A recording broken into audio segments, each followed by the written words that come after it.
Good morning or afternoon, folks, depending on whenever it is that you're watching this. For me, it's evening time. This is section 3 of chapter 11. It talks about the number e. I want to stress the word number. Typically, when we see letters in math, they represent some sort of variable. But in this case, e, and you should have seen this before in your math life, is a number. It's also called, or it's also known as Euler's number.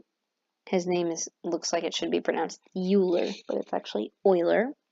He's made some pretty significant geometry discoveries that have turned into theorems that you would recognize. And another one of the credits to him goes to this irrational number e. So that's probably the main thing that you need to remember about it. Irrational numbers are unique.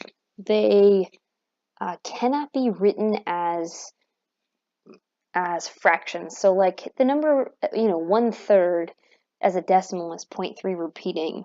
And even though it never ends, it's considered rational because we can write it as a fraction. Irrational numbers have no patterns. They have nothing that indicates that we can write it as anything else and get its exact value. We can only make these approximations. Okay, so speaking of, basically here is how it is defined. E is defined as 1 plus 1 over 1 plus 1 over 1 times 2 plus 1 over 1 times 2 times 3 plus 1 over 1 times 2 times 3 times 4. So you're probably getting the picture here. So skip a bunch of space plus 1 over 1 times 2 times 3 times 4 times n plus, and then it keeps going. So you can't even say that n is the end of yours. This is an infinite series. It will never end, which is why you can't actually calculate the value of e. So as an approximation, though, what we can do is in your calculator, if you actually hit the key presses, if you hit the second button, and then you hit the division key, you'll see the small e on top of that. If you hit second division, it's going to define, or not define, it's going to approximate e for you.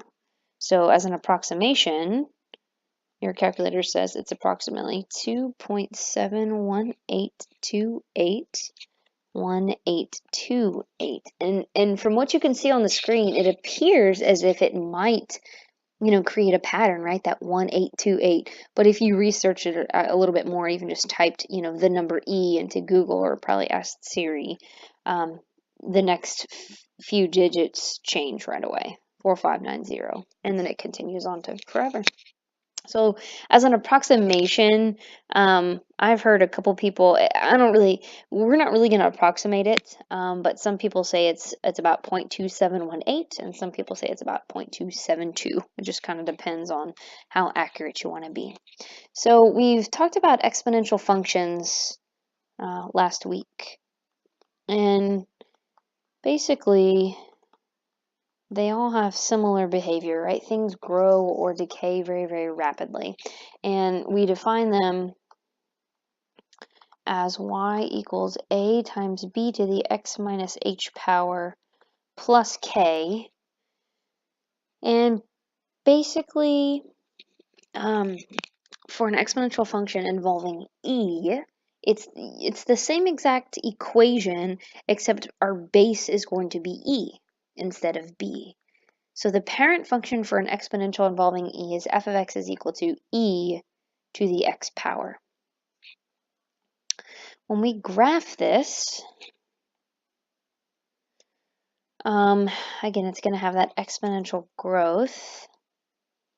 Basically, we know that there's going to be an asymptote, because anytime your exponents are positive, it's going to grow. Anytime e is, x is 0, so let's see, f of 0 is equal to e to the 0 power. Anything to the 0 power is 1. So I know when I plug in 0, I'm going to be at 1. Any other positive exponent, I'm going to skyrocket. And any negative exponent is going to be like 1 over fractions, which means I'm going to get really, really, really close to 0. So this will have a horizontal asymptote at y equals 0. So the parent function will look something like that. And we can describe exponential growth and decay specifically using the number e. Exponential growth or decay in terms of e. So we talked about a formula last week that we could calculate growth and decay exponentially, but that's just using any kind of other base, or the base of 1 plus, n over r, or r over n. And then raising that to a power. Exponential growth and decay in terms of e looks very similar, but slightly different. It is defined as n equals n sub 0 times e to the k times t power. And the exponents are pretty much, in similar, the variables are pretty much in the same places, and they have same meanings or similar meanings. The isolated n stands for some sort of final amount.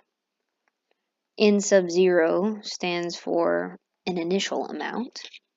E is not a variable. It is the actual number e. K stands for a constant, which typically is a rate of some sort.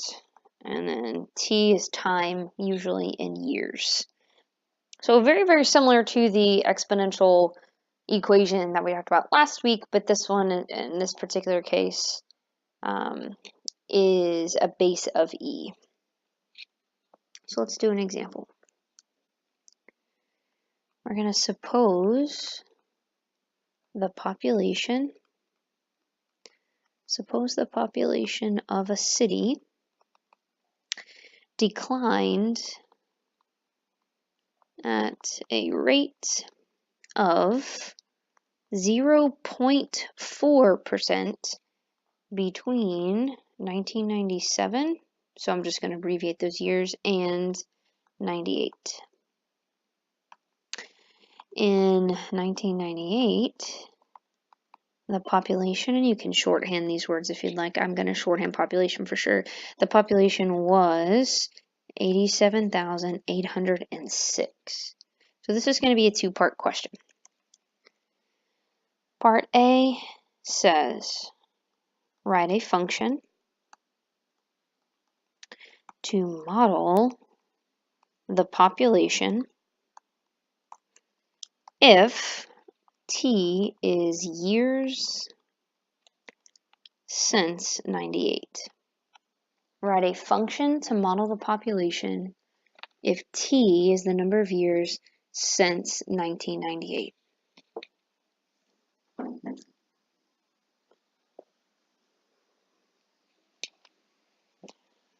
So if we are, mimicking this equation here, n is the final amount, n sub 0 is the initial amount.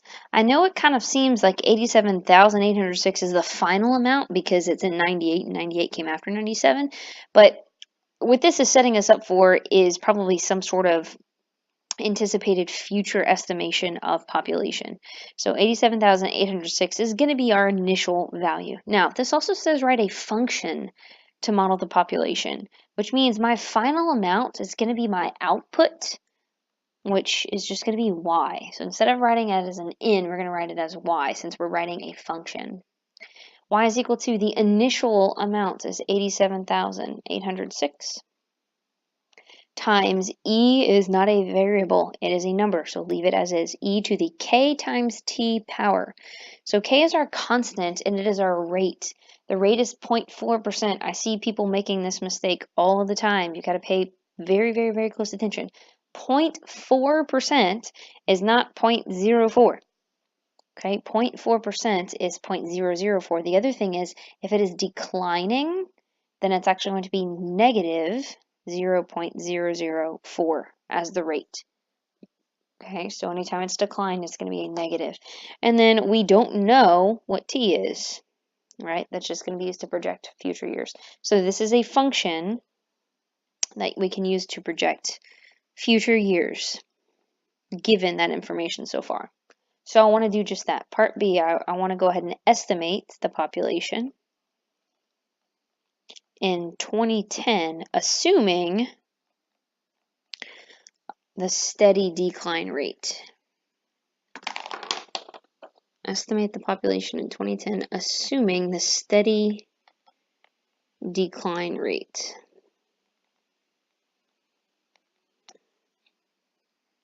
So 0.4%, we're going to assume it stays that way. So essentially, we're going to take our function from part A, and we're going to substitute into it a value for t. Now, please, for the love of Pete, do not plug in 2010. Don't plug in 10. T stands for, as defined in the other question, T is the years since 1998. So if we are in the year 2010, then 2010 minus 1998 is 12. So 12 years have passed. So that's the number we're going to substitute in for T. So Y equals 87,806 times E to the negative 0.004 times 12 power. Now, you can plug this in exactly as you see it into your calculator. I'm just the kind of person that likes to simplify a little by little for whatever reason. So let's say, okay, 87,806 times e to the, this ends up, if you simplify, that would be negative 0.48 power. So again, in case you didn't catch it earlier, when you enter an e into your calculator, you need to hit second, then the division key to get e. And then it's, or you can, there's actually another thing you can do. Sorry, you can do second and then the LN key. Let's down to the left side, which then it raises it to a power, to something already for you. So either if you just want to type in E as is, you can hit second and the division key, or if you're raising E to a power, which we are, then you hit second LN, and then it raises it to a power of whatever you want. Then you type in negative 0.48. Either way, you'll get Y is approximately your population, 83,691. And guys, use your logic here. If I didn't tell you how to round, we're estimating population, we're estimating people.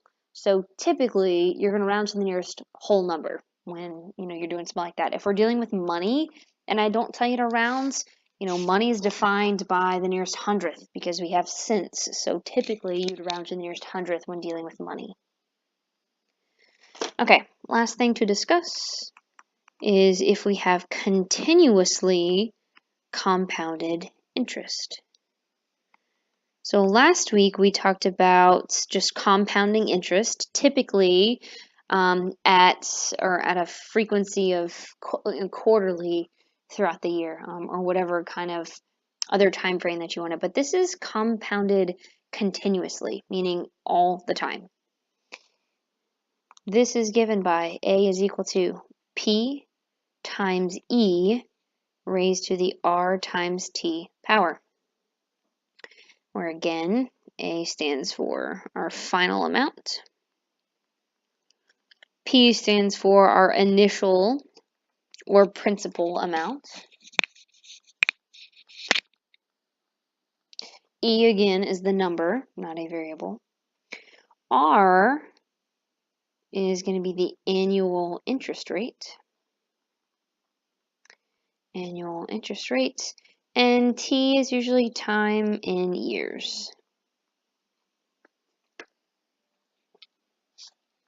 So what I want to do, we're just going to do one example, and what I want to do is compare an investment that is compounded continuously versus one that is compounded quarterly. So here's the question.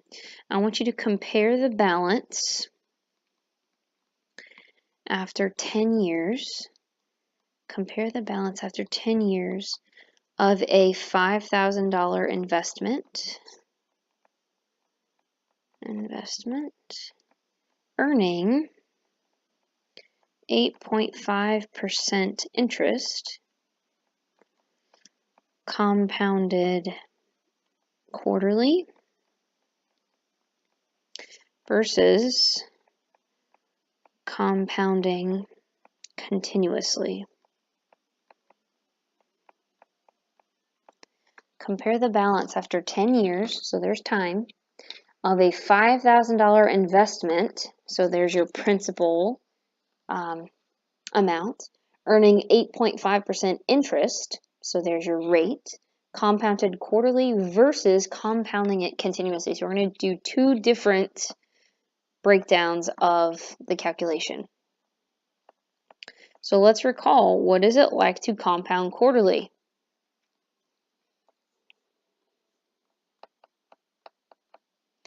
Well, this was our formula from last week.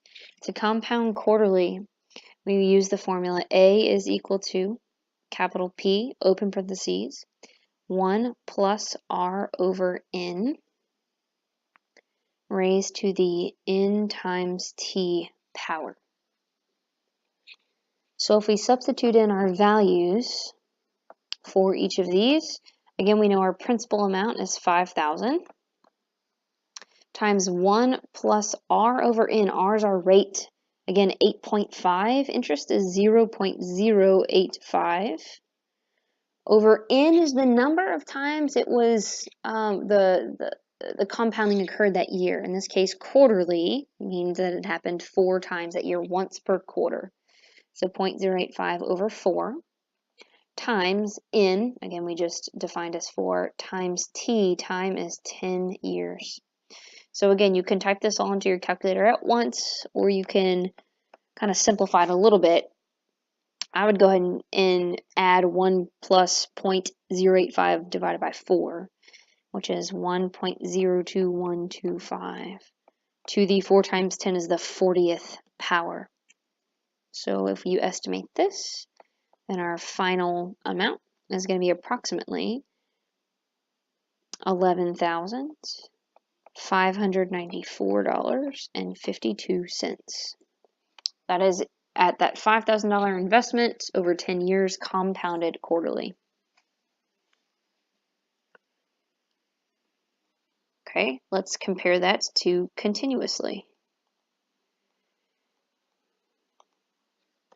If we compare it continuously, that equation is A equals P times E to the RT power. I call that A PERT. Substituting in our values, again, they have the same variables for the most part. P is our principal or initial investment, which is 5,000. E is the number, so times E to the R times T power. Rate is, again, 0.085, and then time is 10 years. So you can maybe just simplify, okay, 5,000 e to the 0.85 power, and then you end up with a final amount of approximately $11,698.23. So if I compare these two values, obviously I get more with the continuously compounded interest. $11,698.23 minus $11,594.52 would give you about $103.71 more if continuously compounded. So obviously continuously compounding is the better choice, assuming the rate is at a decent amount, but even that rate is constant even if it's at quarterly. So unless you got a quarterly option but the rate was higher, you could maybe consider that. But given the same rate, you would definitely want to go ahead and compound that. If this is a savings account, obviously, of some sort, you would gain more funds, more profit if you compounded continuously over that time.